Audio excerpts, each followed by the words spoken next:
All right, good afternoon, everyone. Good afternoon. I'm Brian Smith, and this is the gathering of the Infrastructure Subcommittee of the Bicycle Advisory Committee. Today is November 15th, 2023. And we've got quite a few people online and quite a few people in here, so let's go ahead and get started. To remind everyone of the mission and vision of the BAC, the mission is to advise and make recommendations to the commission and the director on issues related to bicycling in the city, including, but not limited to, amendments to the bike plan, bicycle safety and education, implementation of our bike plan, development of strategies for funding projects related to bicycling, and promoting public participation in bicycling with the vision that by 2027, the city of Houston will be a safer, more accessible, and gold-level bike-friendly city. We're going to start with the roll call. If you are joining us online, please be sure to, I'm hearing a little bit of an echo. It might be, here we go. Sorry about that. So as we go through infrastructure subcommittee roll call, make sure we get an audible present from you if you are joining us via Microsoft Teams. We'll start with our BAC chair, Tom Compson.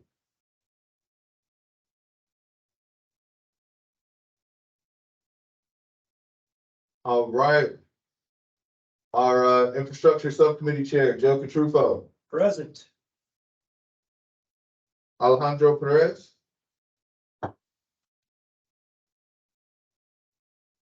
Leah Chambers.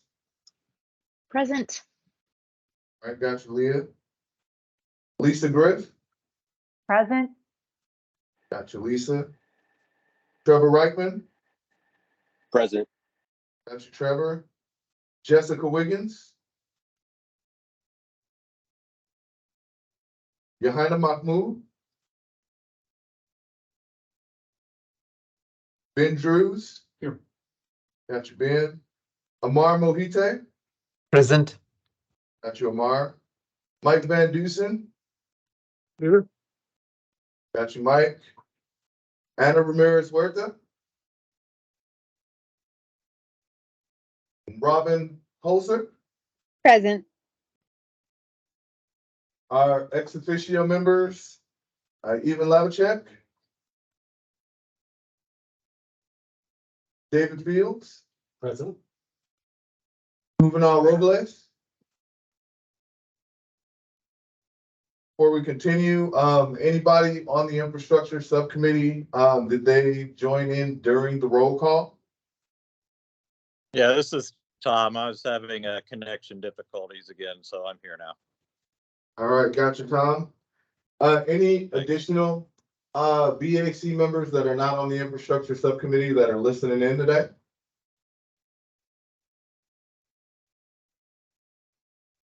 All right, and then I also want to acknowledge our guests from our neighbors to the southwest, Councilman William Ferguson from the city of Sugar Land. Present. Welcome. Thank you. Great to have you here. So once again, if you are joining us online, you can find our agenda and the presentation slides on our website. And if you are calling in or have connectivity issues, our number is 936-755-1521 with the ID of 114-253-400. Remember to stay on mute unless you're identified by the chair to speak. And when it's time to speak, you can either unmute yourself on the computer, or if you're calling in via phone, you can press *6 to unmute yourself. And our agenda today.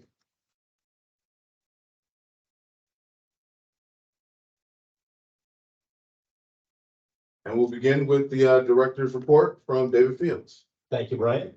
Good afternoon, everybody, both people here in the room with us and virtually. I have two updates for you all today. One, you should have seen emails from Ryan, if your BAC position is up for reappointment, to let us know if you are interested in reappointment. We are keeping a list of those who are interested. We're also keeping a list of people who have reached out to us over the course of the year who may want to fill seats.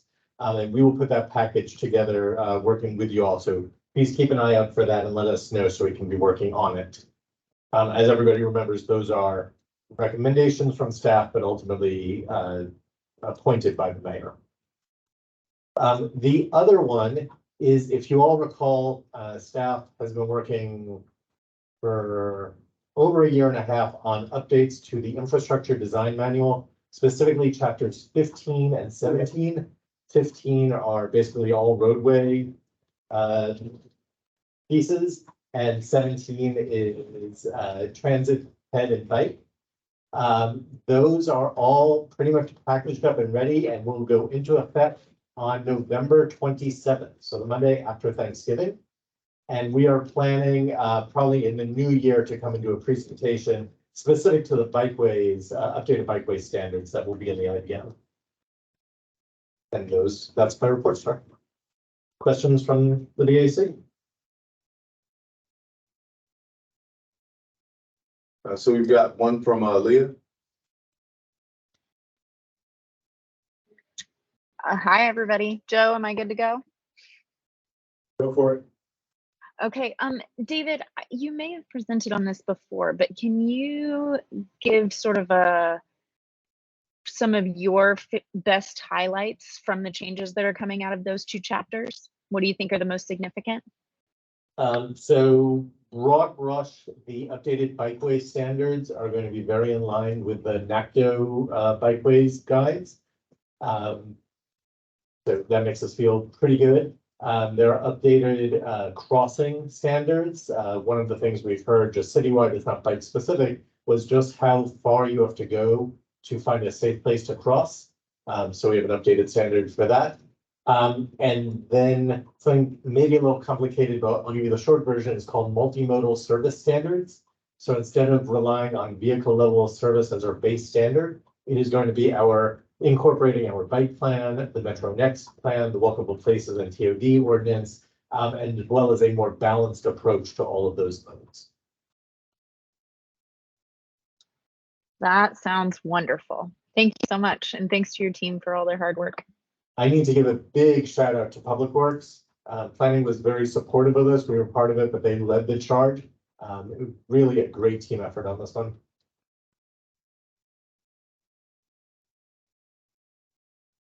All right, shall I take over, Brian? Yes, go ahead. So thanks for everyone for being here. I wanted to start by saying, at Bike Houston, we've been working on an update to the Houston bike map for some time now, maybe 18 months. And in that time, we have seen dotted lines that were meant to be things that were in planning or under design and maybe under construction become solid lines on the map.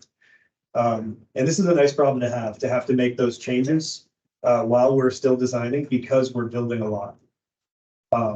And I think it's been a consistent effort over the last 4, 5, 6 years that we've been seeing expansion in the bike network, seeing our infrastructure improve, making it easier for people to get around on a bike safely.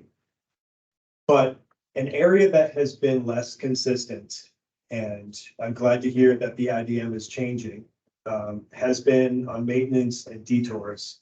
And I think we can all agree that the bike network is really only as strong as its weakest link. And I'm talking about temporary detours like Holman at Louisiana, that hole in the wall that gets you between Montrose and Midtown. Buffalo Bayou at Dunleavy, which has been closed for months. The trail blockages that we've seen in Buffalo Bayou Park, Lamar Street at Sam Houston Park, that's been closed for special events time and time again. And then today we saw some orange netting across Brays Bayou near Herman Park and the Medical Center, put up by Public Works because they're putting in a water pipe to connect to the new Herman Park dog park, which is amazing, by the way. It's a great dog park. And the water's needed, but there's got to be a better way, a more cohesive communication stream or something, so that every department knows across the whole city. I don't mean to pick on Public Works, but to make sure that we're not putting dangers in place when we're trying to keep people safe by, oh, there's work happening on the trail, we want to keep you safe, but let's also not create a hazard. Just like any other infrastructure, we love to announce a new bikeway, but we don't generally have the same enthusiasm, save for some people in this room, for keeping them clean and keeping them open. At Bike Houston, we've done some cleanups this year in some bike lanes and trails, and we expect to do more to augment the city's efforts. It's pretty clear that we're never going to keep the bikeways as clean as they need to be with the amount of equipment and manpower that we have. So I think we're going to need to keep up a concerted effort on maintenance. And by all means, for everyone here online, and tell your friends, report clogged bike lanes to 311. That is the best way to get these things addressed. Switching gears here, an election is in the midst of happening. This is not a political body, of course, but we don't know who the next mayor is going to be. There'll be more voting next month. We don't know what the priorities of the next mayor are going to look like. We've seen what the candidates have had to say in forums and things. We've got a pretty good tailwind right now with the priorities that the city has set forward, with the leadership that's been in place. And in terms of advancing the city's goal of becoming a gold level bike friendly community, we still have a lot of work to do. So it's up to us on this committee and whoever is added to this committee to make sure, because I believe, and I think a lot of us agree, that infrastructure is at the root of how you create a bike friendly city. We can't enforce and educate our way into a bike friendly city if our streets don't safely accommodate people who are not willing to take the lane. Anyway, I could talk about this all day, but I'm going to stop now. I'm really excited that we're going to talk about some other types of infrastructure today, because I believe that what we're going to talk about today with our friends from Sugar Land and Missouri, and I don't mean Missouri City, but the state of Missouri, to tell us a little bit about some of the sort of gateway drugs to getting people on bikes. And we're talking about things like bicycle playgrounds and pump tracks and things like that. So beyond the bike lanes today.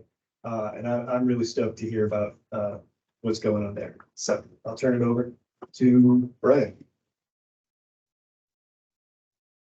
All right, so before we get started on the presentations, we want to give time for public comment. There were no written comments in the BAC inbox as of 5 p.m. yesterday. So is there anyone joining online that is wanting to give a public comment? Please state your name in the chat or raise your hand, and we'll allow some time.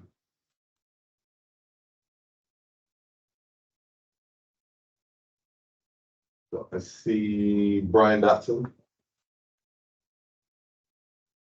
Okay, am I unmuted? Yes. Can you hear me? Okay. Yes. So I'm Brian Dotson. I'm a West Side Trail advocate. I'd like to talk to you about connecting Buffalo and Brays Bayou via Piping Rock. I presented this opportunity 3 months ago to this committee, and I was told to come back when I had more information. A connection from about 30 miles of trails on Buffalo Bayou to what's going to be 35 miles of trails on Brays would provide a key north-south link for transportation cycling. The route via the Piping Rock intersection, Highway 6, is shown as a proposed multi-use path plus neighborhood street bikeway on the Houston Bike Plan. The complete connections inside full service City of Houston, but there are no TERSs, no special districts, no one other than just plain old City of Houston. The segment that we're looking at is currently the most dangerous segment is Highway 6 from Briar Forest to Piping Rock. In the last 3 years, had 4 fatalities and 3 serious injuries involving pedestrians and cyclists. It's a high priority, high injury network on the Vision Zero map. The high fatality count qualifies for HSIP funding, but it's got to be an off-system application. I just heard from the county that they will not make an application. City of Houston won't make an application. There's no one to make an application to do this. Commissioner Briones suggested a Places for People application next year. However, that requires a 20% local match. Very difficult to do without having a TERS or a management district in the area. We're trying to get 90,000 in pledges in fiscal year 2020 for pledges for spend in fiscal year 2025 to build the multi-use segment of the connection. We've applied to private foundations. Mr. Dodson. Okay, Mr. thank you. Dodson got 2 minutes.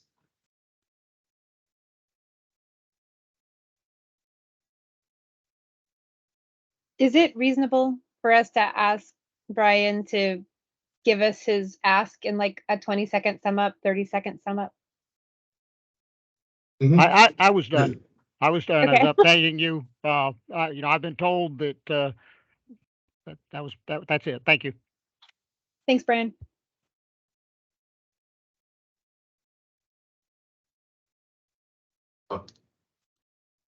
Next we have Ed Pettit. Hi, everyone. Can you hear me okay? Yes. Okay, great. I brought this up at the general body, but I wanted to bring it up in the infrastructure. I think this requires a policy that's citywide, but I'll give you the example along the Columbia Tap Trail. It's a 4-mile trail, but there's at least half a dozen entities that are making piecemeal changes and improvements to it. And it poses a safety concern when these changes are not being done in concert with each other. So the East Downtown Management District has changed the direction of the stop signs so that they're for vehicular traffic, which is great. We love that. Precinct 1 is doing upgrades to their destination trail segment to the painting of the crosswalks between Brays Bayou and Elgin. A couple of years ago, Complete Communities with Houston Parks Board funding did signage improvements and stop signs on the section within the boundaries of the Third Ward Complete Community. But those signage improvements weren't done along all 4 miles. The stop sign changes aren't done all 4 miles. The crosswalks aren't done all 4 miles. And so you have sections with very different treatments. And as a cyclist, if you're not paying attention, one moment the cars have to stop, one moment you're supposed to stop. One moment you have a stop sign, and in another moment there's no stop sign for either cars or vehicles because it wasn't included as the Complete Communities improvements. And so I think there needs to be a policy that Houston Public Works, as the owner of this trail, makes sure that treatments are done throughout the entire length of the trail so that we don't have this piecemeal situation. There's even one intersection, arguably the most dangerous one, McKinney, that belongs to the Harrisburg TERS, and they didn't even realize it until recently because it's only that one intersection along the all 4 miles that belongs to the Harrisburg TERS.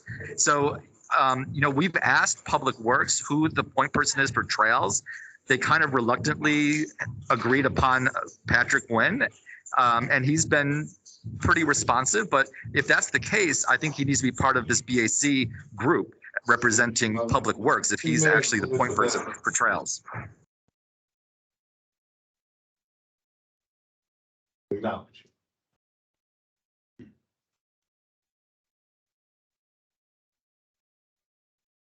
All right, so next, Any more public comment? do we have any additional public comments? Been seeing it in chat. No raised hands.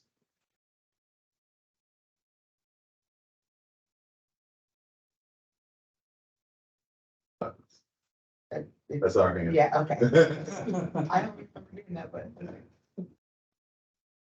All right, floor is yours. All right, I guess we'll move to the first slide. All right, real quick, I'd like to thank Councilman Ferguson, the project manager for the Sugarland Pump Track, Luke Padgett, and Jeremy Jones from American Ramp Company, representing Bell Solutions Day, being here today. Really appreciate it. Just talk about pump tracks and bike infrastructure. In the last 2 years of leading kid bike rides, I've never once seen a kid get excited about either a flat paved or a flat dirt path. Okay, there's no excitement. But every time I go to the pump track in Sugarland, the amount of kids with big smiles on their face having an absolute blast, it's incredible. It's super fun. And I want to go through a couple things today. And if you just skip the agenda slide, because we're going to go through everything anyways. So the first slide, I just want to talk about community benefits. This is a great way to engage kids in being active. It's a good way to get kids outdoors, get them excited, get them involved in the outdoors. And these pump tracks relatively are low investments overall when you consider the budget of the city. Other thing, it's a gateway to more active riders and skilled riders. Okay, once you start to learn on a pump track, your abilities and capabilities out on either the paved or the dirt are going to change exponentially. You're become a better rider. Most importantly, it encourages interactions among the community and creates connections. I can tell you, in the times I've been to Sugar Land, I've been there one time, and out of the 20 people out there, nobody was from Sugar Land. Okay, people are driving from all over the city and from places in the state close by to go to that pump track because it's one of the only Bella Solutions certified pump tracks in the state of Texas, outside of Paris, Texas, which I'm gonna go there yet. All right, a couple of things I want to touch on why cycling is so great is the health benefits. If we go to the next slide. A couple of things, you can look these up. These are actually cited in the notes of my slides. Cycling decreases the risk of type 2 diabetes by as much as 40%. Okay, sorry I said diabetes because I grew up in the Wilford Brimley days. That's important because in the city of Houston, we are 4% higher than the national average for type 2 diabetes. So just throw that one out there. Next is just a medium amount of cycling, 13 minutes per day, results in a 28% lower risk of mortality. Okay. And I think I've cited this before. A study in Bentonville found a benefit of $86 million in health benefits over the course of a year. Putting in basic infrastructure like this gets more people on bikes, gets them out there doing stuff and getting them exercise and motivated. Next slide. Economic benefits. All right. So we talked about Bentonville before. Again, 2017, $137 million in economic benefits for all the infrastructure they built there. Now, unfortunately, there are no studies in the state of Texas or most across the flat South. However, there was one in Florida. Orange County supported 516 jobs, had an estimated positive economic impact of $42.6 million. Okay, that's one trail system, mix of paved and single track. Again, you can look that up. A 2013 study said that the Silver Comet Trail that's in Georgia generates about $120 million in total expenditures throughout the state each year, supporting about 1,300 jobs and about $37 million in earnings. Okay, that's probably the closest as far as I can get for the flat land that we live in. Okay, but that's just a couple of things. But you can go online and look those up. The bicycling is a positive economic impact to the communities that it surrounds in general. All right, so I went through all that, and now I'm gonna have Councilman William Ferguson go ahead and talk about Sugar Land's pump track and the benefits that Raspberry Park has brought to the community there. Well, thank you, Dan. I want to start by asking, does anyone know what a pump track is? Right? Okay, good. There's 3 people in the room, 4 maybe. No, normally when we use that term, people don't even know what we're talking about. So Sugar Land, those of you that have never visited our city, our focus is developing outdoor activities that are truly destinations, and those destinations grow our businesses, grow our hotels, grow our restaurants. And we don't have the residential that Houston does, but a lot of people come and a lot of people utilize our local services. So I want to give you a snapshot of what that is. And what I did is the city gave me a little window, and I want you guys to realize how impactful this one pump track is. It's just under 23,000 square feet. It costs us $500,000. It came from our corporate retail sales tax. So it was not ad valorem dollars that paid for this. So the taxpayers love this pump track. And so it's 23,000 square feet. It is part of, or it's located on 67 acres. That particular park is 67 acres. We have more around it, but this pump track is my focus right now. But in the 7 months they grabbed in 23 compared to 22, we went from 3,400 visitors in 22 to 8,200 visitors in 23, which is an average of 105 riders or visitors a day. When you do the math, it's unbelievable that something so small would have such a draw or attraction. The way we know these numbers are real is we do geo-tracking on phones that come into that property. We don't know whose phones they are. We just know that they came in and where they went to. And so I want to give you real numbers of 40, and this is hard for he and I to believe because I'm still questioning it because every time I'm out there, no one's from Sugar Land. According to these numbers, and I love how they use notably, 44% of the visits are from Sugar Land residents. I'm thinking that's a big number, but watch this. 19% are from Richmond and 15% are from Houston, but watch this. The 22% of the remaining number comes from Rosenberg, Missouri City, Katy, Spring, Webster, Cypress, College Station, San Antonio, Corpus Christi, Galveston, and more. So my point is this destination is real, and what Ben has been doing to the life-changing growth of the youth is he has been inviting and bringing young people from all over Harris County and Houston. They come out, he shows them how to ride, he provides bicycles, he provides helmets, he provides them everything that they need. So these young people are experiencing this for the first time. And I have a video posted right now from a few days ago that a 3.5-year-old boy, I don't know if you saw the video the other day, a 3.5-year-old boy was riding the pump track like a pro. It was the craziest thing I've ever done. I just stood there in awe. I wouldn't try it myself. But I just want everyone to know that's considering this, it is a beautiful asset to your community. It's affordable, and it will help if it is all of interest to you. It will certainly help that area grow economically, because the proof is in the numbers, and I have more numbers. And so Ben needs to keep doing what he's doing. All of you should. Getting these kids outside is paramount today. Get the phone out of their hands, get them outside and let them live life a little bit. So that's really all I had, except for a ton of numbers that I'm not going to worry about. I'm gonna say Gorba has done a good job providing the bicycles and the helmets, so I'd like to If say. you weren't there, it might not have happened. I do want to comment though, because Councilman Ferguson also left out, but they are applying, Sugarland's applying right now for the UCI championship, I believe 24 and possibly 25, which is currently the world championships are hosted in, guess where? Paris, Texas. A town of less than 30,000 people has a absolute legit pump track that y'all built. It was built with Texas Parks and Wildlife dollars. And you think about the amount of people who are going into Paris, Texas, which, by the way, go ahead and look that up when you get a chance. Go look where Paris, Texas is. We are a city of, depending on how you want to base, anywhere from 2 to 7 million in the greater Houston area. So we're huge. And why don't we have this stuff? And Sugarland's pump track's amazing. I mean, it's added, my skills have gone up. The amount of joy that it brings to the community in general out there is incredible. So these are things, again, you can get federal grants for these things. In fact, I believe we're looking for the data right now, but Paris, Texas, Texas Parks and Wildlife made the comment that this was one of the single best investments they made in trails, period. All right, that's a huge deal. So this basic infrastructure will put more people on bikes and get more kids outdoors having a good time in communities that have little to nothing. This is an amazing amenity. So I don't want to talk too long on that one because I don't want to take away from Jeremy here to talk real quick. William Hadjic, I don't know if you had any comments or anything you want to add to the statements either as well. And William again was a project manager. Hello. I think Councilmember Ferguson said everything that needed to be said. I was the project manager on the project, easy to work with. Velo Solutions, a good quality pump track. I've seen some pump tracks that are not Velo Solutions that probably wouldn't pass Sugarland's expectations or specs. It seems simple to build a pump track.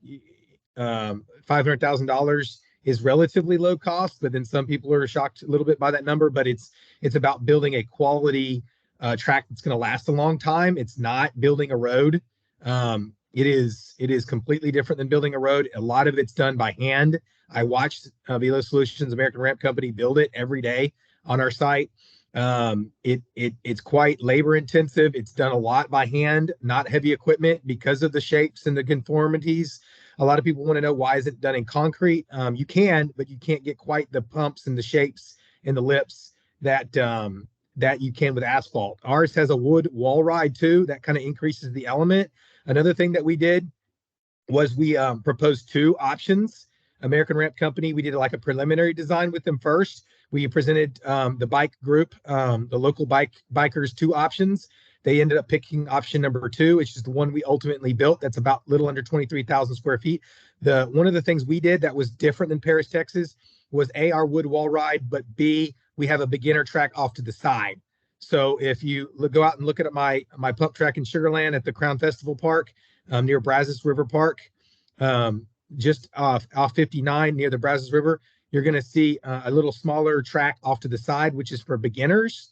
And that's a good warm-up track as well. And it kind of keeps the beginners out of the way of the more advanced. And also, if the more advanced has too many people circulating on it. The beginner track's like a good warm up, and also for smaller, younger kids to learn how to ride without feeling intimidated with the more advanced riders. So having a diverse track, our track was definitely built tournament quality, meaning we spent a little extra money to build a big enough track that could host a Red Bull qualifying tournament. Again, it doesn't have to be 23,000 square feet. I believe the one in Paris, Texas is a little bit smaller than that. I think City of San Antonio started building some American Ramp Company Velo Solutions tracks as well. I think they have one and they're building another. It's starting to catch on, that's for sure. But again, I don't think San Antonio's at least one of their tracks is not as big as ours. So again, it can be different sizes, but I feel like 23,000 square feet is kind of a sweet spot, especially if you want to host a tournament and have enough riders on there at one time. They really do a good job being safe. I always see people wearing helmets. We have a rule sign out there. I've had no issues at all. No graffiti, no trash. They really pick up after themselves. And so we're actually adding a pavilion next to our pump track, hopefully by the end of the year, if not early next year, just because of how popular the pump track has become. Thanks, William. And I want to caveat on this before I'm going to pass off to you to finish up the questions, but I want to say to your point on why Velo Solutions and why it's important the American Ramp Company build it is, if you want to see the difference, go to Sugar Land's pump track and then go to Rockstar. It is not the same level of quality. This is not something a contractor can go out and lay, pavement over dirt, over humps. That's not what this is. So Can you say what Rockstar is for those who don't know? Rockstar Energy Park up in North Houston is a lovely asset to the city of Houston. Most people do not actually know about it. It has a world-class BMX track up there and has a tremendous skills area that unfortunately they're now having to go back and redo after they spent a very large sum of money because the contractor who was hired simply laid pavement over dirt and humps, and it's not the same level of pump track that you see here. So we can go to the next slide. And I'll leave it to anybody questions for Councilman Ferguson. And again, appreciate your time. Make the drive up here today. And I wanted to say something. You can go back that last picture. I'm gonna give you guys evidence of something real, okay? That picture of me right now is unfair, okay? I've been riding my bike and I quit sugar and I'm 30 pounds lighter, so you don't put up a good one, and I'm wearing a size 36 waist because of the bicycle. I mean it. You guys, all of this got me outside and got me on a bike. And when the pump track was built, I was out there. They know I was out there almost every day. I was doing videos for the community. And those guys that were out there, the reason I think it was exceptionally done is because the guy that was like the lead chief, foreman, whatever, he's a cyclist. Like a rider. And I mean, that guy was methodical about it. And I was laughing with him. I'm like, really? Are you kidding me? He's like, no, sir, you got to do this. I'm like, this guy actually cares because he's a rider. And so it made a huge difference in the quality. Now you can go forward. I just didn't want everybody to think I was a little small. What even done you? Mr. Ferguson makes a good point. I mean, American Ramp Company was definitely a bike rider first company and a construction company second. And that was very evident in the way that this track flows. You cannot just have a regular general contractor.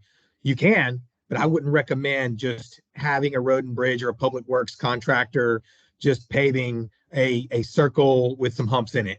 This thing has turns and curves and undulations that I didn't even think were possible, and I didn't even know what was until American Ramp Company Velo Solutions explained it to me. And on the plan said it still didn't look like it was anything that special. It was really when they started construction that it started coming to life, and how they literally design. It's a design build contract. They're buy board. And it started coming to life only because the crew, the 5-6 man crew, knew what they were doing and rode they literally would stop and they would start riding the track on their lunch break. And they were doing that because they were trying to get a feel for the track, and they were trying to see what they needed to turn and curve. And just so you know, it's not on dirt, it's actually on crushed concrete. Some people use crushed limestone. We happen to use crushed concrete, and we did it in lifts and compacted to 90%. So it's not on dirt, it's on a solid foundation, and it's been in, I don't know, a year, maybe a little longer than a year, and it has not moved. It has not moved.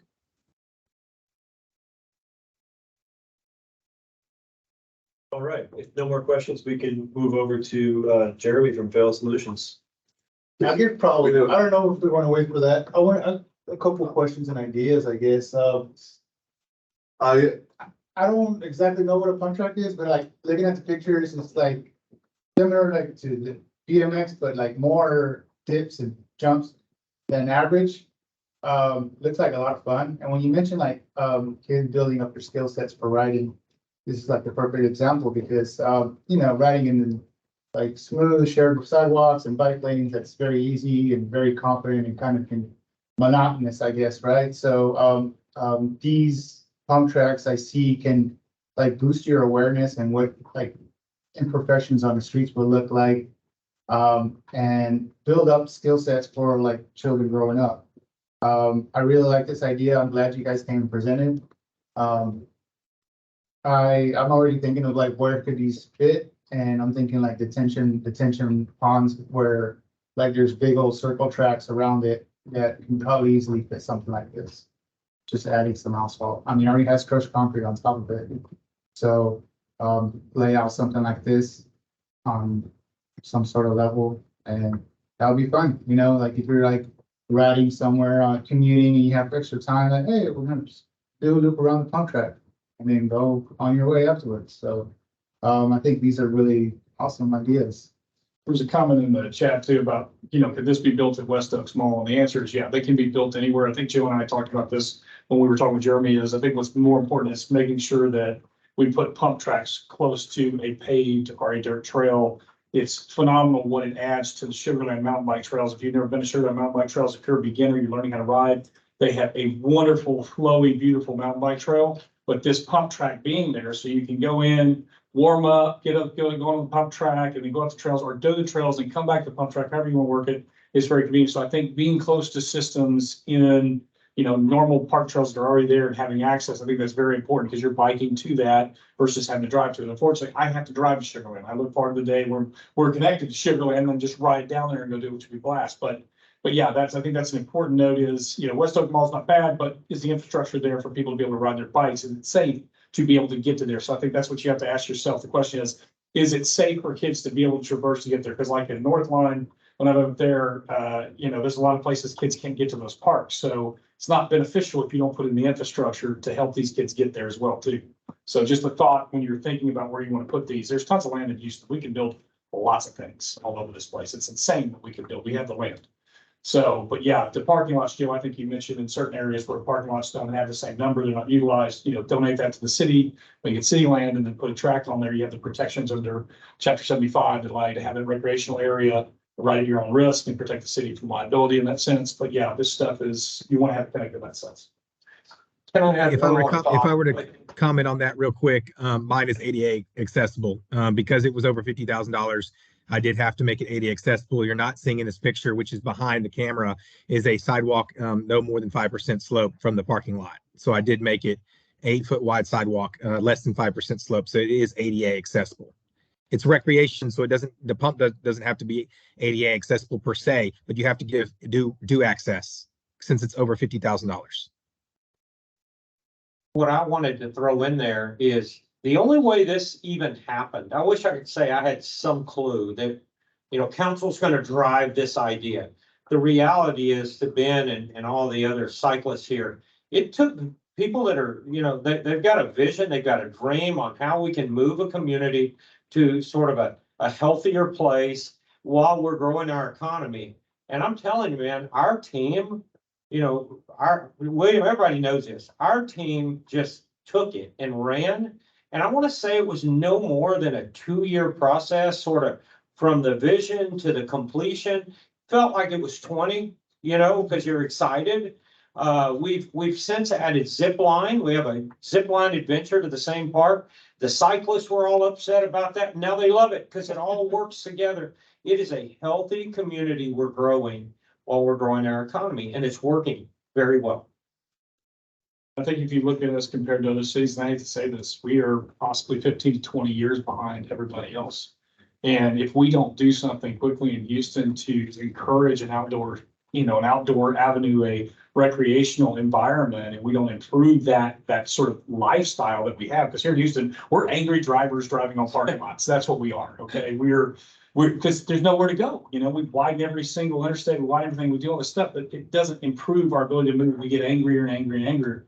This is the kind of stuff that keeps people in your city. This is the kind of stuff that brings people to our city and allows them to see a different side of Houston. Because Houston, again, I talked about it in the briefing by board, is connected by the bayous. We can connect all this stuff via bayous, via paved and single track trails, and it's awesome. And like I said, we see that in Sugar Land. And if you've not been down there, go to Bradford Park, go experience that, take your bike with you. Heck, call me up, I'll go with you. I'll give you a tour of the whole thing. Or Councilman Ferguson will be happy to take you on a tour, I'm sure. But to see that integration there, I think is important. But if we don't do something in Houston soon, people are not gonna have a reason to stay. They're not. And we have plenty of reasons to make people stay. There's plenty of stuff here to keep people here, but we've got to actually put the investment there. Sorry, I'll shut up.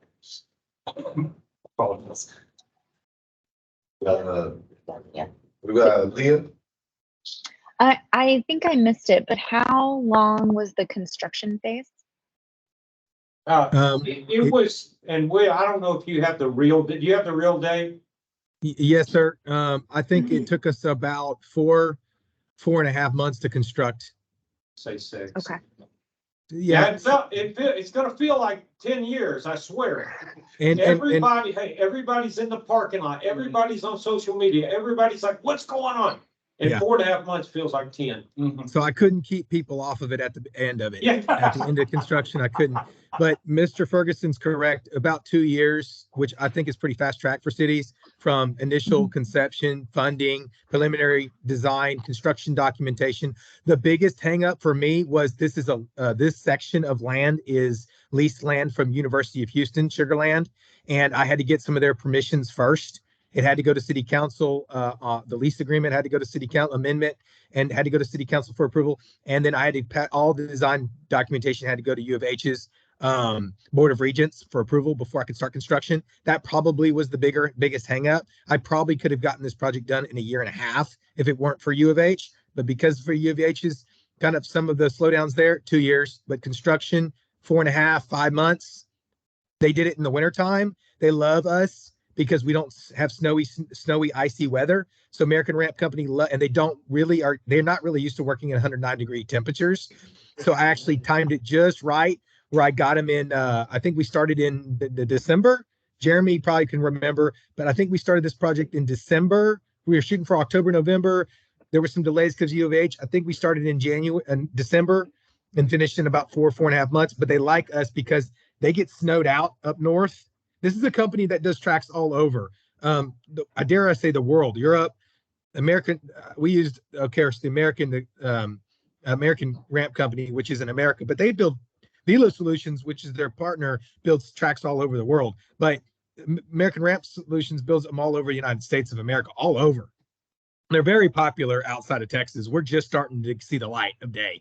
And so, but they're snowed out up there, so they can bring their resources down to Texas in the winter and continue to work. And so they're actually building so much, they're actually pretty backed up. But I was able to get them in over to Texas because I was like, there's no snow here, I promise. And yeah, we got hit with a little bit of rain and some rain delays, but it wasn't anything they couldn't work around. The drainage went in first, just so y'all know, this whole site's drained. That looks like a bowl right there for any of you engineers out there, but it's underground drainage in the whole thing. So that went in first, and then we started building up from there. Great, thank you. Hey, and about the construction, while I'm thinking about it with you guys here, I remember that before the asphalt went down, the base he had put down, there was a social media outcry because this was awesome. I went over there and I got in trouble for being over there. I went over there and I saw young people riding the pump track before it had asphalt on it. And I'm thinking, this is not a good idea, right? But this base is so solid that the gentleman that was running the whole program, he said, well, it's not going to be a problem, Councilman. I promise. Well, then on social media said, Councilman Ferguson said it's okay. I'm like, no. I didn't say it was okay.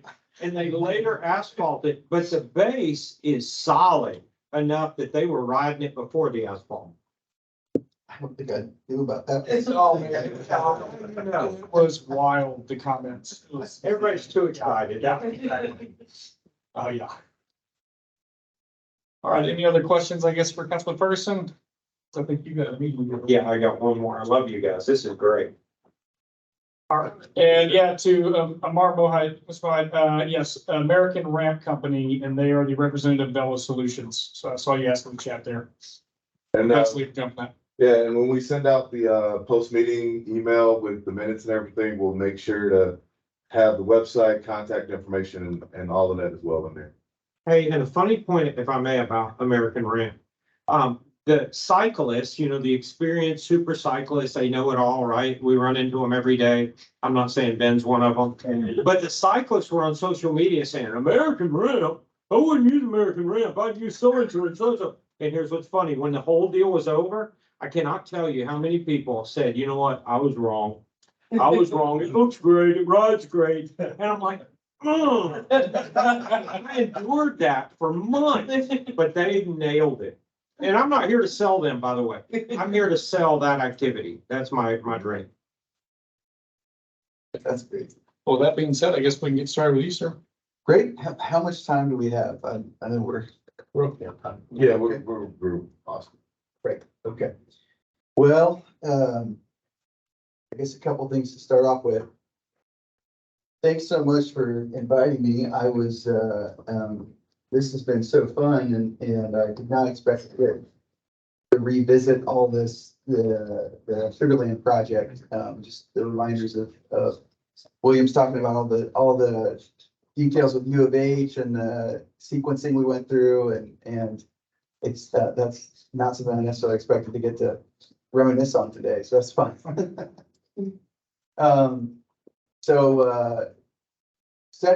Second thing, I'm just gonna call it out because I noticed it before coming in here, but so ARC is a wheel sports design build firm. We're pretty large. We have a lot of major mountain bike park development. We're also designers and builders of public skate parks. That's the image that doesn't belong in this slide. I just wanted to go ahead and just call that one out. We can go on to the next slide. So this was supposed to be just to give you guys an intro. So you know that there's a reason to, you know, that we're not just making stuff up, that there's some experience here. I think that I didn't expect to get such a generous introduction from everybody here. But I've been the lead for project development for 4 years in the central US for ARC. And then I've been in public project development for 7 for ARC. So my whole professional career has been working on these kind of projects and working with public agencies and supporting development. We can move on. I don't think there's we don't need to hit that too much. So I think that I'm just going to try to support what was shared already today and supplement it the best I can. I think that the perspectives that are here are really thoughtful and done a lot of work. And so part of what I'm thinking is, man, I don't know, you know, I don't have like, should I, you know, how much I have to add here, but I'm just going to talk about in general terms how we think about bike park programming for public parks, how pump tracks fit into that. And I'm just going to give some principles for how we think about that. And then we can, you know, take some questions or whatever needs to happen there. So what we're talking about here in the image on the screen, this is the rail yard bike park. That's rail yard. Yeah, that's so that's Northwest Arkansas. They call it the Valmont of Northwest Arkansas. So this is just an image to kind of share a good, like pulling a lot of these kind of ideas together into one space. But when we talk about centralized bike park programming, and usually that's in support of trail infrastructure, mountain bike trails, mountain bike optimized trails, or traditional trails. So it's kind of its own thing, and it supplements other forms of bike recreation or even wheeled sports, you know, active rec. But the major stuff we're talking about within those categories are going to be pump tracks, which is the focus of today. We're talking about skills, courses, and trails. So the kinds of trail environments that are sort of like small and built into park spaces that build technical skills and have natural and purpose-built features that incorporate skills training and development. We're talking about jump lines. That's a major one in the bike park world right now. Flow, slope style lines, that sort of is a little bit of a cousin, to the jump line model. And then another major one we're talking, which got hit on already, is bicycle playgrounds. And that's sort of all these things are terms that have some fluidity to them. So we do our best to try to get handles on them just to be able to, so we can use the language in a way that's helpful and doesn't confuse people. But this is a bike park space that has most of those features in one space. The major piece that's missing, ironically, is really the fixture, like pump track feature. So there's like a beginner pump track within the bicycle playground, but Into this 200, and I think that's 220,000 square foot, I believe, is what the rail yard is around 220,000 square foot, I think. Just to give a perspective of size, I guess, for the area. Yes, yep, I think it's about 3 acres, which I think is, right there. Yeah, so, and we can go ahead and move to the next slide. So the reason why, this image is, I think, useful is just to say, like, what does it look like when these things are interacting together? These things don't have to work together in one space. They can work together from different park locations.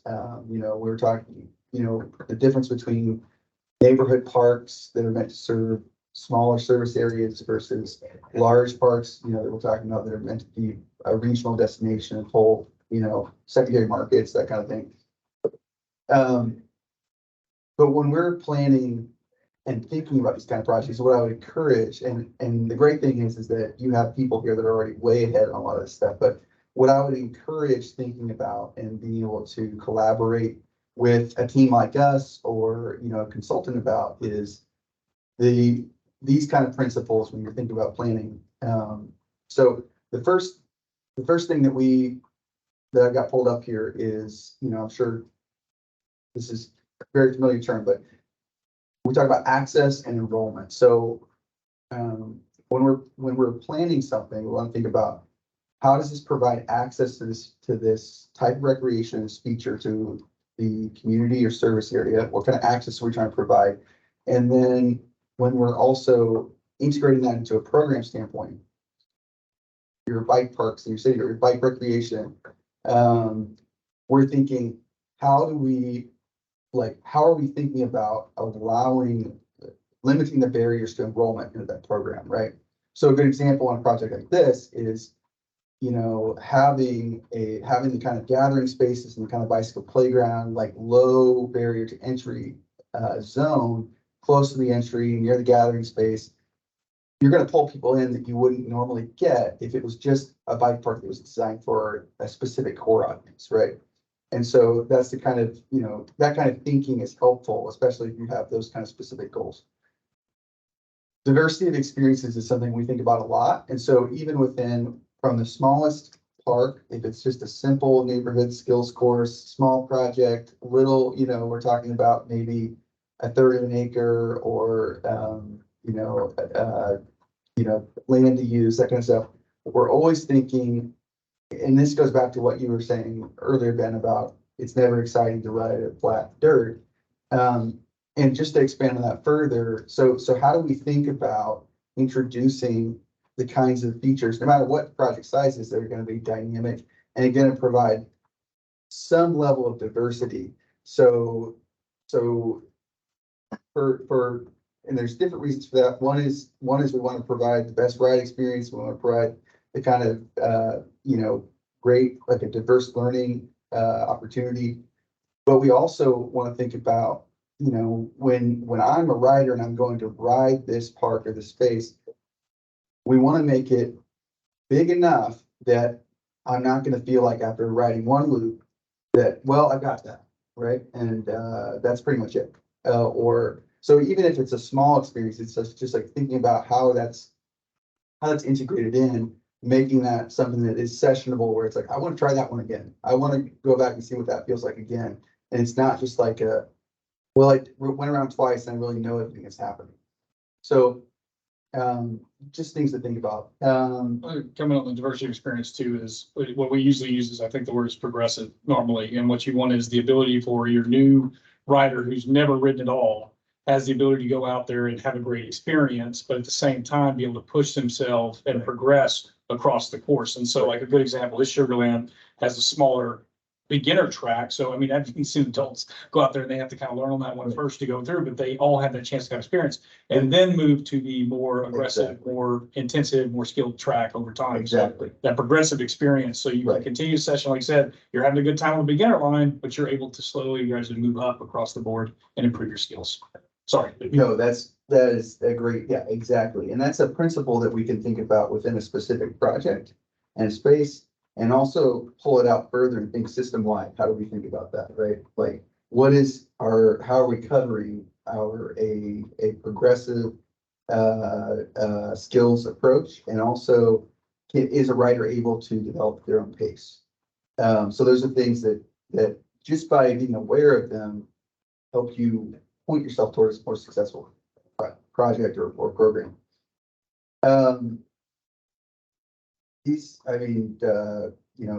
William already touched on this. I think that a big change just in the industry, a big shift that's really positive is really embracing sustainable design and construction practices. So, this isn't the era of, just moving some dirt around and putting some ramps up. Not to judge anyone that does that or, communities that should that. But what we're looking for when we talk about public project development like this is we don't want to we're talking about engineered drainage, grading, real the kind of construction practices that are suitable for public projects, right? And there's always some integration. Like, this is a different industry than building library or something like that. So it looks different, but it is important, and there are levels of qualification to think about to make sure that and really at the end of the day, even for a project like Sugarland, what we're talking about, what we want to we know that to do that, it's a higher price than the old methods, but we can see that it's also a lower cost in terms of what the kinds of projects that we're aware of that we know got built a certain way, that and then there's drainage issues, and then rail yard's a great example. It was built, the original phase one, was built by a different contractor, and it had to be rebuilt because of significant drainage problems. It's just it's just acknowledging that those single practices need to be introduced and embraced within this, just like any other construction and design discipline. You guys are well ahead on this piece, but thinking about sorry, full point here. So this is something that William was hitting on as well, William Hodgick, but when we're talking about the integrated design and build process, there is a level of decision making. Like, we know the math, the consultants in the space, we know the math and how it works on paper. And then you get in the field, and the difference of 1.5 inches makes a difference in terms of the experience. And so knowing that that team is integrated in a way where they can make the kinds of decisions on site and the kinds of field fit decisions that are going to increase the experience of that final ride versus take away from it. And so that's something that is unique, in our space. It's very definitely true in the mountain bike trail building world. It's true in a lot of these kind of these sort of very user focused, specialized industries. But just to be aware that those decisions, being able to make those decisions, is going to increase what you can do with that part. Community partnerships. I think that we probably need to talk about this. You guys are I'm very, very encouraged at how integrated, these, the, organizations and individuals are in this conversation. But just questions like, you know, how are we including our valued community organizations, partners? How are we, representing our core user right group? You know, those are values that, are, that fleshing them out will increase the success of not only a project, but future development, ownership of that, and the ability to have people like Ben to lean on for you know, support and development. And so the last bullet I have here just to think about, and I don't know if it'll help, I can set up my notes or something like that, but when we think about, we've heard a lot about community development, we've heard about economic development. And I'm so glad those things were brought up because it's helpful to get a view of what kinds of expectations to or values to place in development like this. So those are things to press into further and think about. So, you know, from the community development side, you know, we just talked about how our valued community organizations integrated and partnered.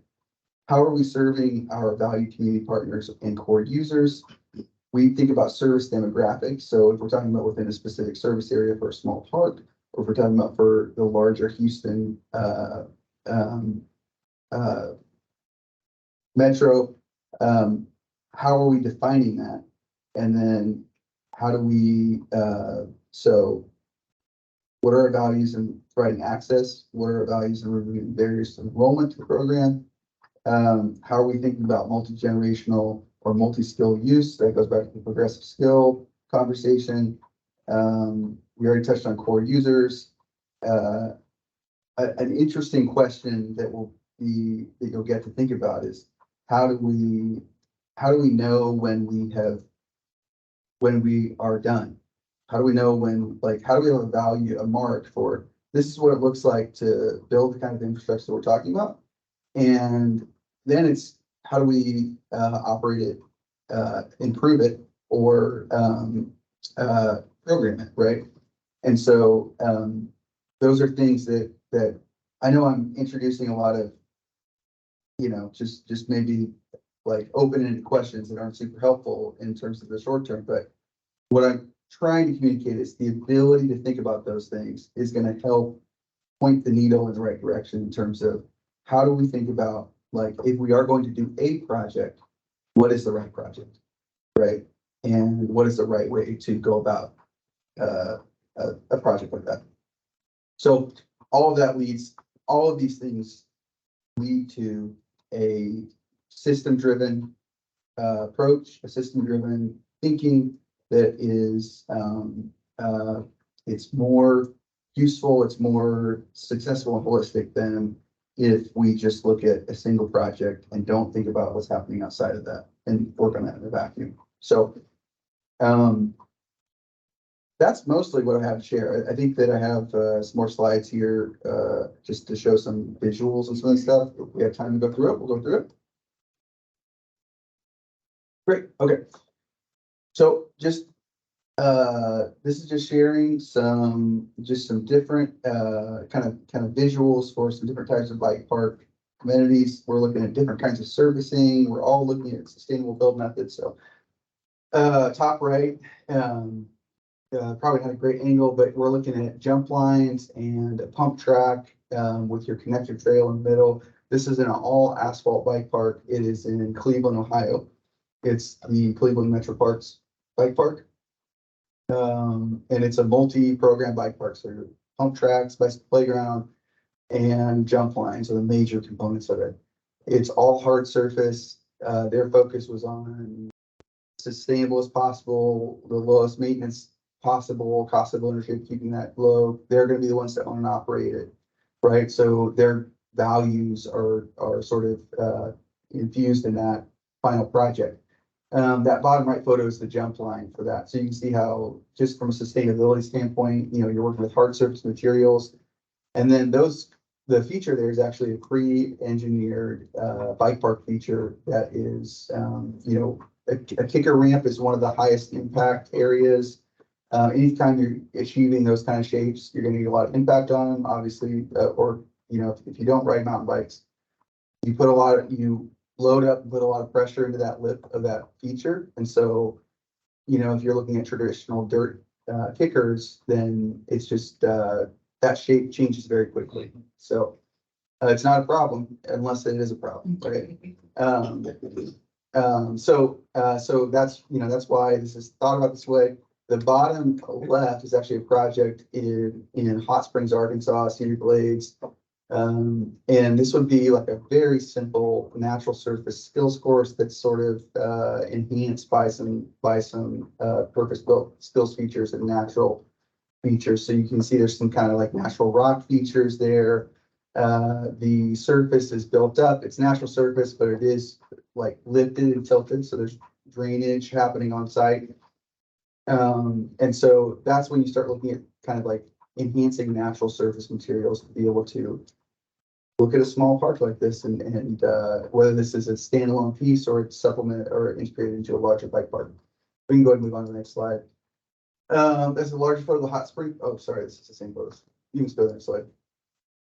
Okay, so the bottom right photo, this is the bicycle playground project. I wanted to show this, just get an idea of different kinds of materials and features. So the right hand side you're seeing here, this is actually more of like a beginner level pump track, asphalt pump track. So you're not seeing the steep shapes that you would see on the Sugarland track. It's more similar to the beginner track after the Sugarland, but this is a part of a bicycle playground program. And so we're really focusing on keeping those features more mellow, really, designing to that audience. And so it looks like asphalt lines on the left. That's actually a stabilized aggregate. It's just a black aggregate. So it's just another option to be thinking about. We're talking about sustainable build materials.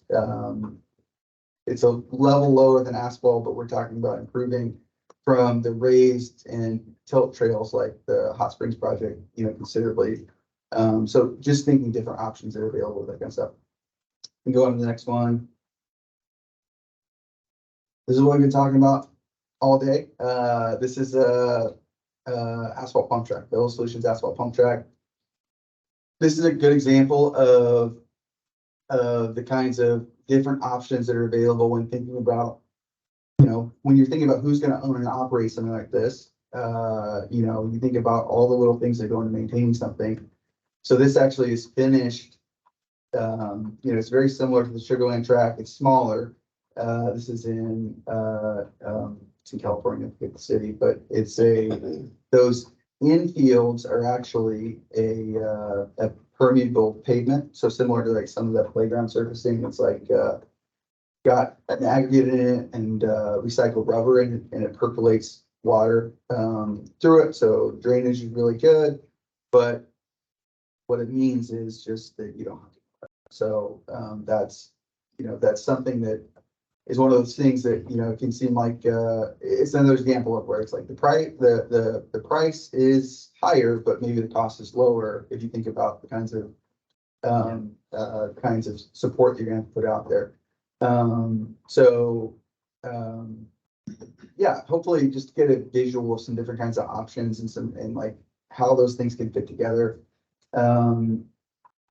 There's a few more visuals that I'll share and then I'll wrap up. If you want to go to the next one. So this is a project in Fort Smith, Arkansas. I'm sorry, that photo's a little dark, but this is a project where there's a bicycle playground, there's an asphalt pump track, there's jump lines, and there's actually also a skate park there as well. But all of those features are interacting with each other in a way that the rider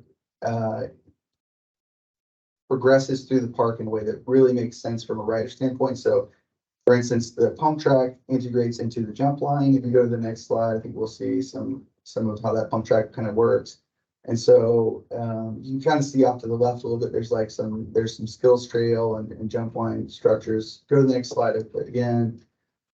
Right, so you can see that structure you saw in the last photo, so now you're looking at just the natural surface, skills feature line. This has just 2 jumps in it, very minimal, nothing extravagant, but it creates that kind of diversity of experience that we're talking about, where it's really exciting. People want to ride jumps. Go ahead and go to the next one. You can see the jumps. Or yeah, pump track again. Okay, there we go. Yeah, so there's just a couple of small, they're very introductory level. This is we're looking at like 2-3 feet right there. Ability to roll it. It's not a big ask to just roll right over it, but it provides the opportunity that you can grow. Like you can grow that skill, learn to ride a jump, and when you're talking about moving, placing those kind of features together in a park like that, you get the kind of place that it's really easy to come back to. It's really easy to want to tell people about. It's really easy to want to try it again. So anyway, hopefully that's a good primer on some of this stuff. Yeah, I want to comment on your hot springs you brought up, because you didn't show the pump tracks drive on. I had the pleasure of riding that. Yeah, I saw the skills area wasn't done yet. And that hot springs area is really neat because it's actually off of one of their green belt trails. They got a beautiful paved concrete path that goes along the river there, because they got a beautiful river and all that good stuff. But yeah, the pump track's right there off the side, so you can go right in from a neighborhood somewhere, come in there, hit the pump track, then go back to the trail, and then go right out. And it's absolutely wonderful. I mean, it was the first pump track I ever rode. I mean, like legitimate pump track, if you will. But it was built before Sugarland, so Sugarland wasn't complete. And that was a neat, and Hot Spring, I think if you look at Arkansas, I don't think it's a coincidence that Paris, Texas was the first place to get a pump track, because if you look at the proximity to where they're in Arkansas, Northwest Arkansas is exploding at an exponential rate. The amount of infrastructure, bike infrastructure, and it's amazing, sad to say, Arkansas has done a great job embracing the bike lifestyle and the bike community, and the benefits that they've seen are exponential. But you see that all over Northwest Arkansas, Hot Springs, and I guess somewhere south of Fayetteville. And in fact, Fayetteville is using it as a means of recruiting for their campus. It is actually part of their recruiting video to bring people to the University of Arkansas, is this bike culture that established. You can ride 40 miles on the Greenbelt all the way from Fayetteville up to Bentonville, essentially, to Bella Vista, the farthest north one, all the way down past Fayetteville. I don't know how far, but all along the while, you're interacting with trail systems, trail features, trail stuff. I mean, there's everything's like a candy store for bike people, but yeah, just to add to that, I think that it is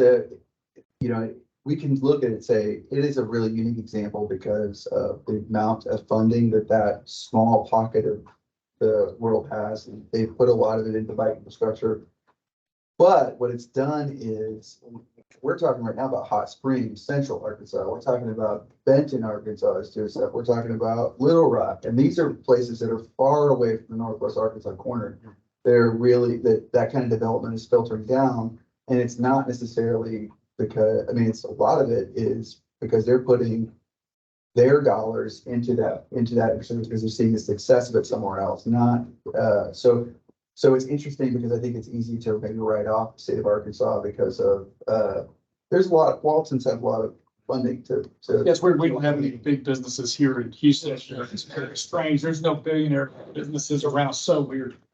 Yeah, that's a fair point. Just, I mean, it's right. But I don't think we've seen the value of it. As the problem is we haven't seen that connectivity. And again, I think Arkansas is a great example. And again, Frisco, I think, is your next build. So Frisco, Texas, which is again a suburb outside of Dallas, Fort Worth area, northwest side there, northeast side. Again, I think it's because it's coming, it's permeating. So it's like, how do we get Houston to see that this is an economical impact? And your point earlier about we create an economy because you can build in the wintertime in Texas. Builders could come south and build trails here in Texas, which would be a benefit because I guarantee you there are a ton of guys right now chomping at the bit to build trail. They would love to build trail every day. And we can do that in Houston. You can't do that anywhere else.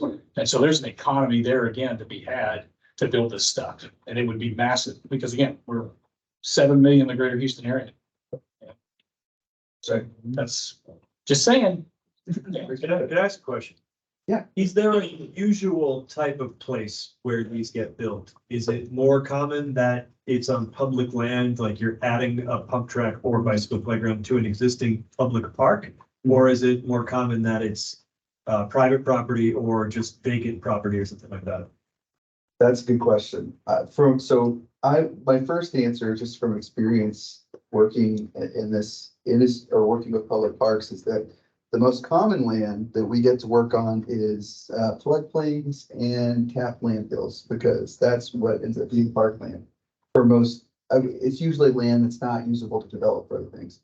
So that aside, though, it's a mix of both. So in terms of where we're talking about whether parks are developed or it's undeveloped land,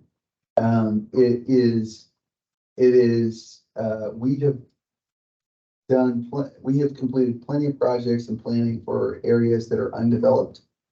And those amenities are very popular, but it's still an undeveloped site.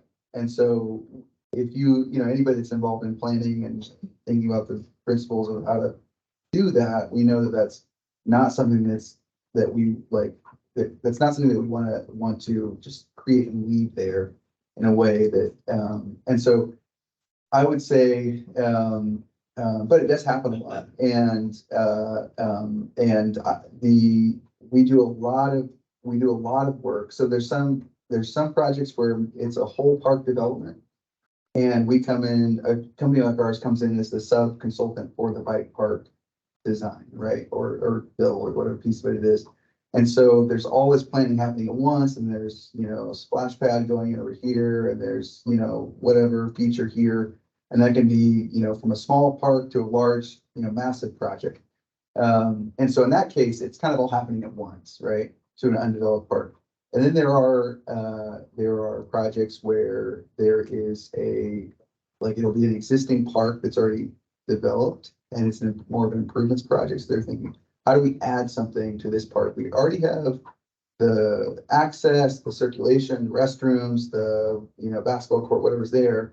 And so we're going to add another program amenity to this. And we've been trying to figure out where to put a pump track, and this is where it's going to go.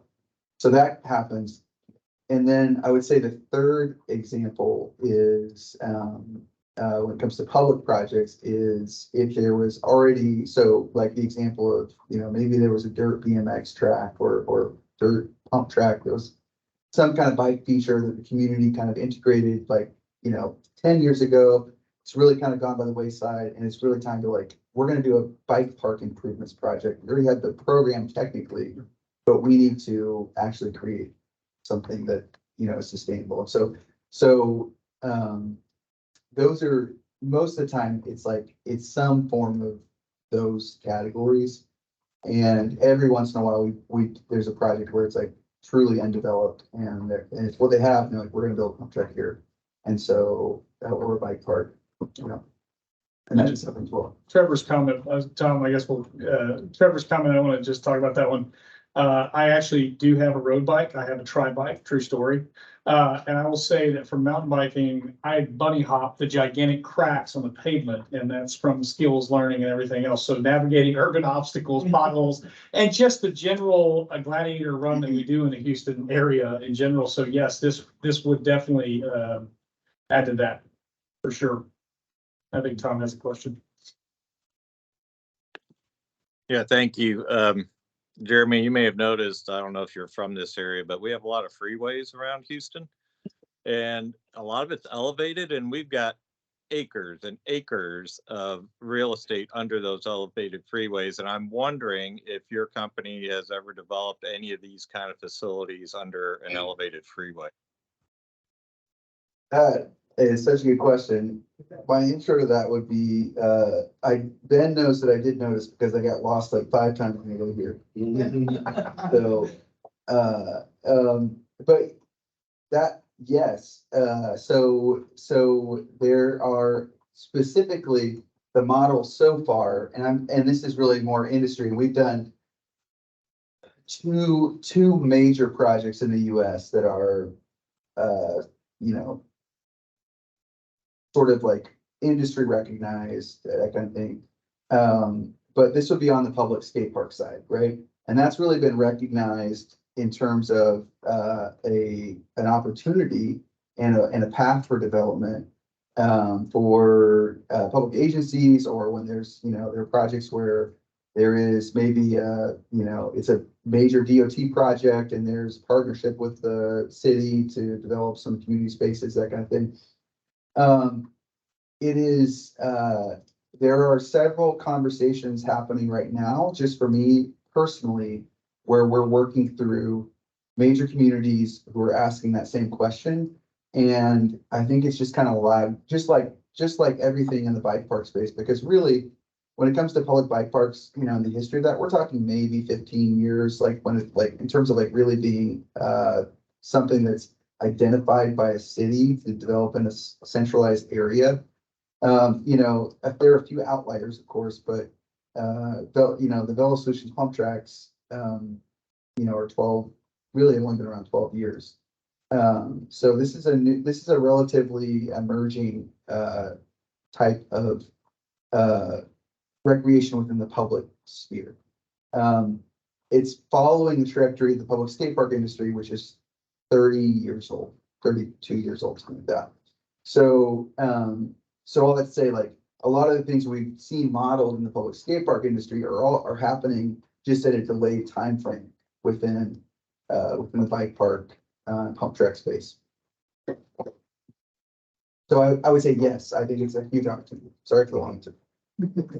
Well, the advantages to me are a couple, because the other thing you might notice about Houston gets really hot, and having some shade would be helpful, in the summertime. And it rains here too, sometimes pretty hard. So having shelter from both of those elements, I think, would be an advantage.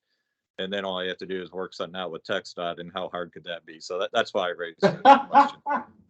Actually, Tom, they are actually open, and we're going to try to do some super neighborhood meetings, but it appears that TxDOT is open to some infrastructure being put in. We just have to kind of figure out how we put you in that. Joe Hood, who's on the board of Gorba, recently attended one of those super neighborhood TxDOT meetings. But yes, the good news is they are open. That's fantastic. Great to hear. I'm wondering if we can extend that thought to beyond just TxDOT. And Omar, who's on the phone, who now works for Hectra. Is there any opportunity maybe with the Lower Hardy project being planned right now? Yes, we could explore those opportunities. I think so. The key thing is we want to make sure we do something that the community wants it along there. That's a key thing for us.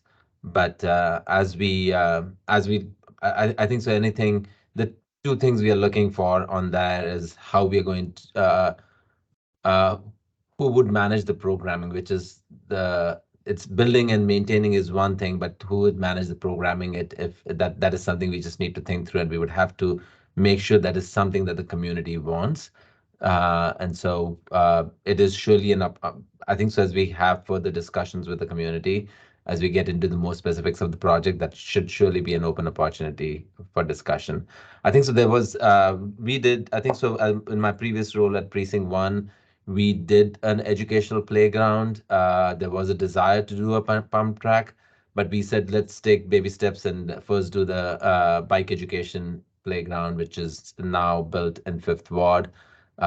Because and then I think so the pump track would be surely an opportunity that I did talk to Gorba previously, and I think so that discussion is still open at this point.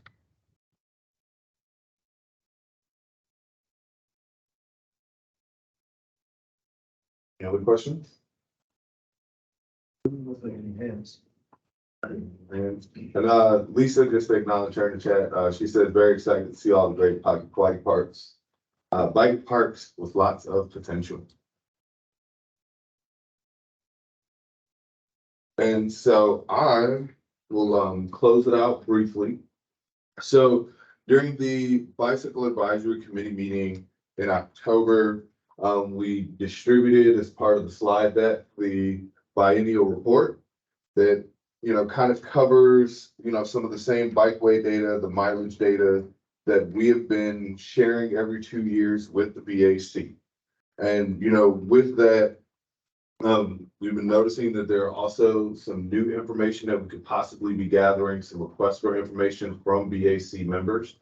So we want to take some opportunity today, and we want to take some opportunity during the education subcommittee meeting just to kind of open the floor and ask the BAC what additional metrics, what additional data could we possibly start looking and gathering and reporting out for both future bikeways reports, but also I'm going to do some digging with the Bike League's most recent recommendations for how we can, make it the silver and, look at what are some of the things that we need to track for the next couple of years. So I'm going to take a little bit of time just to go over the slides themselves. Hopefully everybody's had a chance to look through them either from the October post meeting email and then the slides here, but nothing has changed since. And then I'll just kind of take some notes on some additional things that we can track. So as always, annually we track mileage, how the high comfort network has increased since the adoption of the bike plan, and then both annual percentages of increases. And then, looking at our current growth rate, how fast are we going to get to 500 miles? Right now, we're on track to make it there in a little bit less than 3 years. And then also at the current rate, how long would it take us to get to the overall bike plan network, and what would we need to change? So right now we're currently growing at 26 miles a year, but in order to reach the almost 1,800 miles in the bike plan's long-term vision, we would need to increase that by 92 miles a year. And then these are the metrics. These are the same metrics that we outlined in the initial bike plan, and we've been able to track them every couple of years since. And then on the end, you see, kind of green if we're progressing and we're tracking in the right direction, red if not, and then black if it's neutral or like 0% hitting. So we talk safety, particularly around bicycle-related crashes, fatalities per capita, as well as the number of bicycle-friendly businesses and universities that are outlined by the Bike League.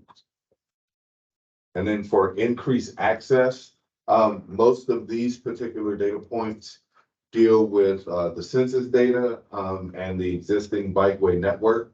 So, and this was the network as of January 2023. So it doesn't account for all of the projects that were finished this year.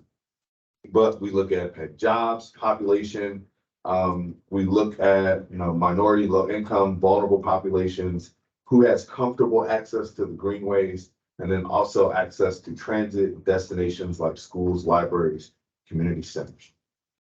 And we're currently using commute mode share from the census as a way to look at ridership, but we're also looking at count stations, metro bike boardings, B-cycle checkouts, and then annual city events that support increased ridership. I will say we do need help with annual city events. Most of this is self-reported through like the events and announcements at the end of the BAC meeting, and then some of the citywide events that we know about, like the Tour de Houston and when we were doing Sunday Streets. But there's always room to add more of these events. And then when we look at developing and maintaining the facilities, a lot of these are data points that are looking at, either the existing bikeways map or where the B-cycle stations are. And then, just some city data as far as dedicated staff, the FTEs for the bikeways program and how that has increased or decreased over time. But at this point, we did not have the updated details from Yahaina as far as transit nodes with secured bike parking. So when we do have that, we will update these slides and then update the metrics. And then we'll talk about future metrics. So before we open the floor up, just some of the ones that I've seen either through BAC minutes, discussions over the last couple of months, or just emails that David and Brandon saved for me. Here are 5 that I see. One, looking at how do we, track scheduled bikeway closures, detours, be that, temporary or long-term. Right now, just kind of thinking about it, looking at that as maybe a routine tally and not something to just report every 2 years. The bike crashes by council district. This is already kind of captured with the Vision Zero dashboard. So maybe it's just a matter of, you know, paralleling efforts and maybe taking either screenshots or, you know, drawing from the Vision dashboard and sharing it with the BAC more often. The sweeper has been brought up multiple times. So, you know, one of the things that we're looking at, you know, can we, you know, start tracking miles swept? Can we start tracking maintenance? Can we start tracking where the sweeper is down? So I'll be in talks with public works staff about that. Bike friendly training and people who go through the bike friendly training courses or the bicycle training courses.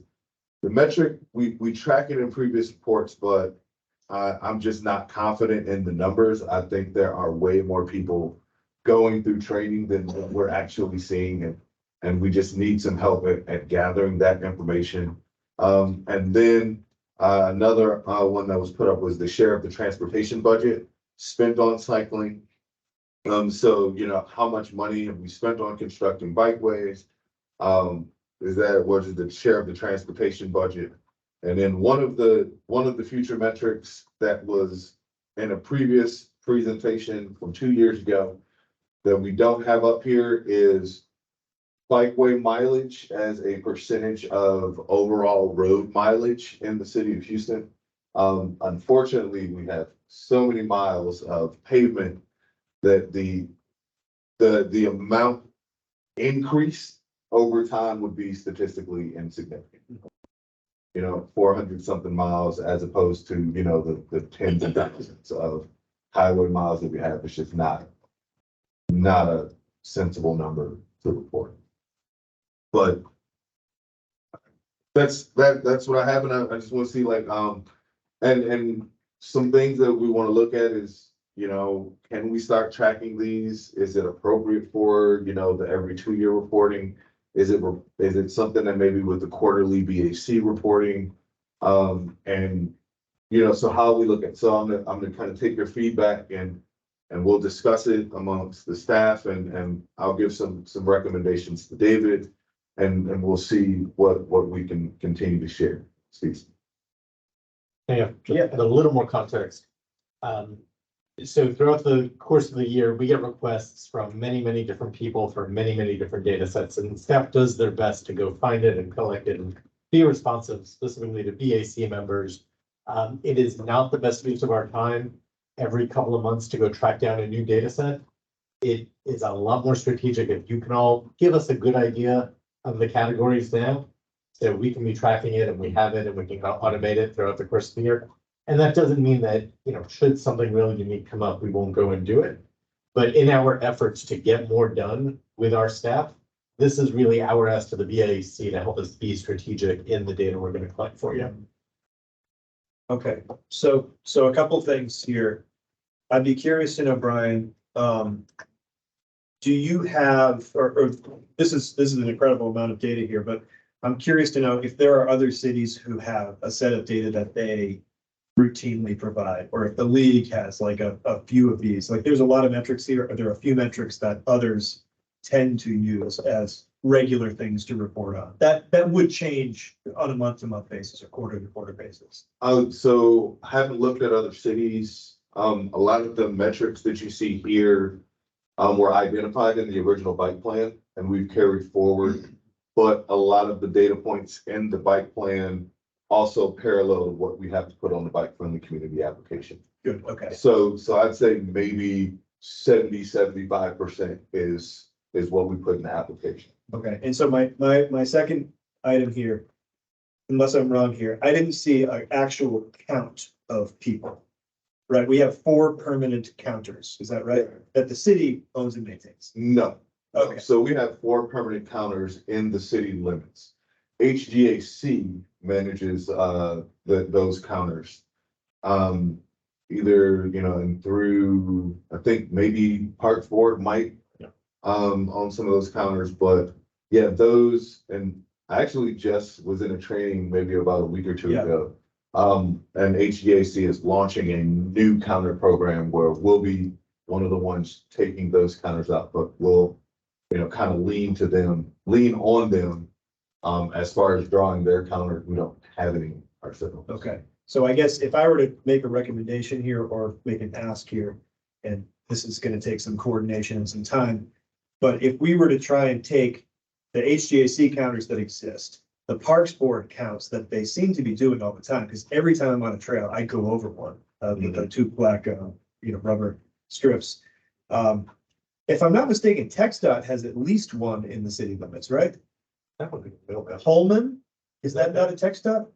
I thought the one underneath the cracked black, green paint on Holman right before the spur. Okay. And then, so Bike Houston and Parks Board are working on 3 counters that'll be installed. One on White Oak near MKT, one on White Oak near UHD, and one somewhere in Brays Bayou near either UHD or Columbia Tap, or potentially the Greater Park in that general area. So there'll be 3 more permanent counters coming into the system. So I guess my question is, or comment is, could we take all of the numbers and provide those and say, like, ridership this quarter from all of our counter total is 80,000. I don't know what that number would be, but and then maybe we'll see that go up or down in the following quarter, and then we'll see seasonal trends and that sort of thing. Will the counters from HGAC be permanent, or will we borrow them to do counts and then return? So we would borrow them to do counts and then return them. So we may have to see the availability quarterly. I'm not sure that. Okay. How about a regular schedule of ridership counts? Yeah. And we can still be the TBD on what that regular schedule is. Oh, yeah, and you want to be comparing apples to apples too, right? Okay. I see Robin has her hand up. I do. Go for it, Robin. So we have a slide of improving safety, the goal of improving safety, that's got a sort of a high level summary of crashes reported. A while back, I heard a factoid from Joe, which a friend of mine will tell me means it's apocryphal and not real. But anyway, I think it's real, and I'd like us to break out our data to the next level to see if it's real. Which was an assertion that yes, we still have crashes on city streets, but they're not on the streets that we've invested in high comfort bikeways. And so what I'm wondering is, can we break out this crash data to the next level of, here's how many crashes we have on streets that have a high comfort bikeway as something different from crashes on streets that do not have bicycle facilities, and maybe even broken out from streets that are actually TxDOT facilities that the city doesn't set the standard or the speed or any of that stuff on, is one thing I'd like us to look into. The other is, I wonder if part of our improving safety goal might be something to do with speed limits. Like percentage of the miles, like our bike facilities are on streets that have speed limits of 30 miles an hour or less, or 35, like something lower. We know that speed management is really important, and the higher speed facilities are more likely to be dangerous for crashes. I'm wondering if there's a way over time, if we have control over speed limits and where our bike facilities are going, if that's a thing we could measure, that we could take credit for doing a safety thing that will matter over time, that isn't about counting bodies that have been mangled. Like what are the safety things that we can measure that aren't about bodies?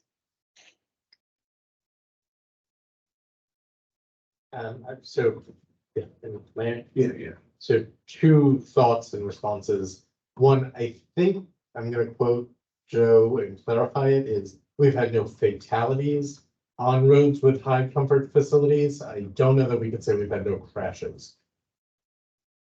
But I think we can overlay the high comfort bike layer with our fatality layer. That shouldn't be a hard thing to do. We can track that. If that's something of interest, I think that's a useful stat. I think it really makes the case for why we need to build our network, our high comfort network, that much faster. Exactly that. That's the story I want to tell. Okay, that's a doable thing. I'm pretty sure we've done that before, just kind of general Vision Zero staff. Now, I vaguely remember doing something similar like 2 years ago as a part of like either a report or something working with Sophie. Yeah, and hopefully that is always a map showing nothing.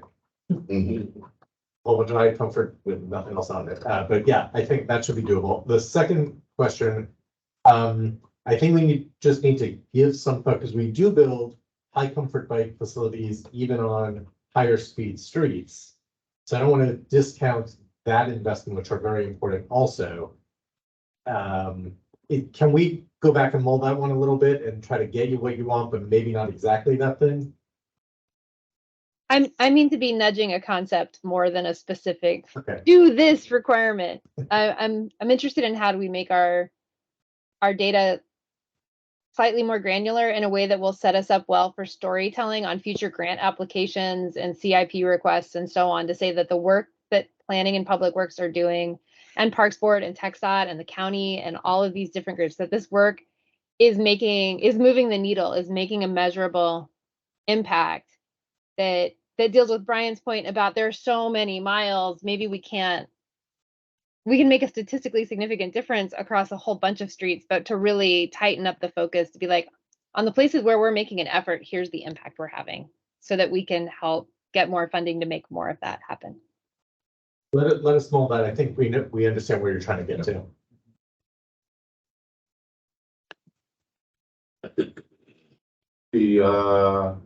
Tom, then Amar. Yeah, thanks. So on sweeper usage, I think our goal was, and it, to me it was inadequate, but anyway, the goal was to sweep each high comfort bike lane at least once per quarter. So if that's the metric we're trying to attain, I think it'd be helpful to keep track of how many times per year we are sweeping given high comfort lanes. So for example, Hardy or Elysian or Austin, LaGrange or LaBranch, and any of the new ones that we're adding. To me, that would be a helpful metric to add, just see how we're doing. Okay. Thank you. And with that, I'm assuming that count would also incorporate, things like 311 calls where like the sweeper goes back out there. Sure. Yeah. I mean, I don't care what the reason is, but how many times has it actually been swept, in over a period of time? Okay. I see Amar and then Trevor. Hey, I just had a question about the mileage network slide that you had. I'm trying to understand, are we measuring all the bike lanes that we have in the city as high comfort, or I'm just missing the point here, maybe?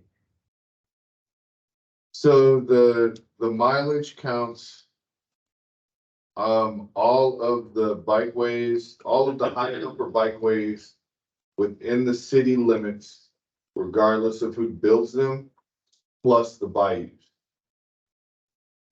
Because I think the bayous were baked into an older shape fossil, and I think some of the bayous might extend beyond the boundaries, but everything on street or off street outside of the bayous within the city limits is counted. High comfort. Yeah, the high comfort. We have a lot of low comfort that we built before we had our current standards that we don't consider as part of the high comfort network.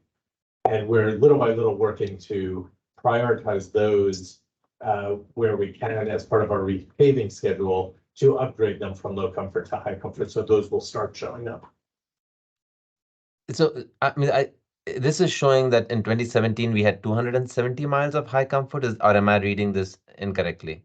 No, that's 270. And then now, and this, I thought the Bayou Greenway network is 150 miles or something, and so I'm just. So are we saying we have more mileage on the high comfort network, trail network in the region? Is that? Yeah. Do we have a map, or do we have an interactive map that shows the high comfort network? I'm just trying to make sure that. Yeah, we have the online I mean, the online map is still being updated, but yeah, we do have the interactive map, and yeah, those were the calculations. Everything that happened before 2021, if I'm being honest, a lot of that was done by staff previous to me. So, like I can't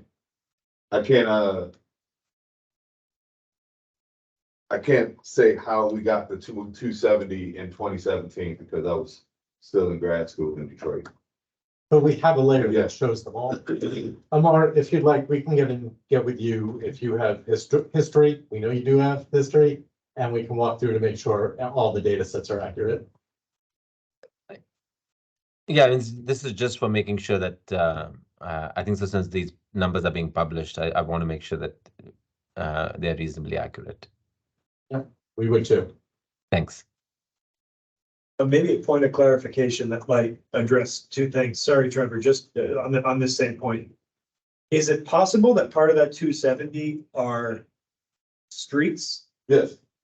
Okay. Yes, the 270 is all high comfort in 2017, so that is off street and on street, whether it's shared or protected. So shared, so something like what Woodhead looks like today Yeah. would be considered high comfort as far as this one Yes. goes. Okay, good. Yeah. Okay. Yeah. But the 20th Street gutter pan with a sign that says bikeway is not. Got it. Mhm. Okay. All right, I think we can move on to Trevor. Right? Go ahead, Trevor. Hey, yeah, I was just surprised by the data for the B cycle metrics. Specifically, it's showing that there's been an increase in access within a quarter mile to a B cycle station, being that their network has been shut down now for over a year. So is that just old data at this point? That was data from the end of 22, Mhm. and the shutdown Okay. just starting it right around that Yeah. time. Okay, gotcha. Yeah, so, and the metric is, of course, likely going to change as we find out, what is the future of B cycle? What does Metro's bike share look like in the future? And so that this is definitely going to change as the bike share infrastructure changes. Is it possible in a future meeting to have a representative from B-Cycle or from Metro just kind of update us on how that's going? I feel that it is a very important part of the bicycle network, and having all of these roped off stations around the network is not very good PR for our bicycle network in general. So I'm just wondering if we can get a briefing at some point soon about that. Are you okay if city staff give that briefing? Does it need to be cycling? Yeah, Okay. that'd be wonderful. Sure. Thanks.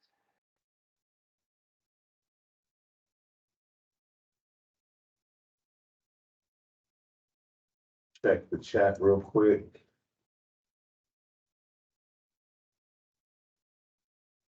I was just Robin saying goodbye. Thank you. We appreciate you as well.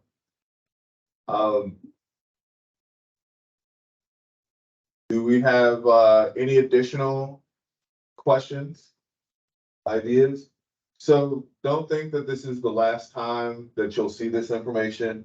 We're going to present it at the Education Subcommittee as well in a couple of weeks. And then you can always send me an email, phone call, and say, hey, I just thought of this, Brian, please add this to the list. And so without further ado, we've got 2 minutes to 4:30 for open forum. The chair, you mind if we just go over to the announcements so we can close out? Fine with me unless there's something pressing that someone needs to get off their chest. Well, we're gonna allow Tom. I do. I do. No, it's about the announcements. I don't want to breeze over them because I think, but the announcement about the North Highway, whatever, NHHIP I-45 North project upcoming public meetings is very important. I want people to pay attention to that. And as well as the other one that I can't remember now. It's so important that I can't remember. So anyway, yeah, I'm fine going on to the announcements, but I don't want to just gloss over them. We need to take them both very seriously. So first up, Yeah, that one. That's the one. So TxDOT is seeking public comments for Texas's first statewide active transportation plan.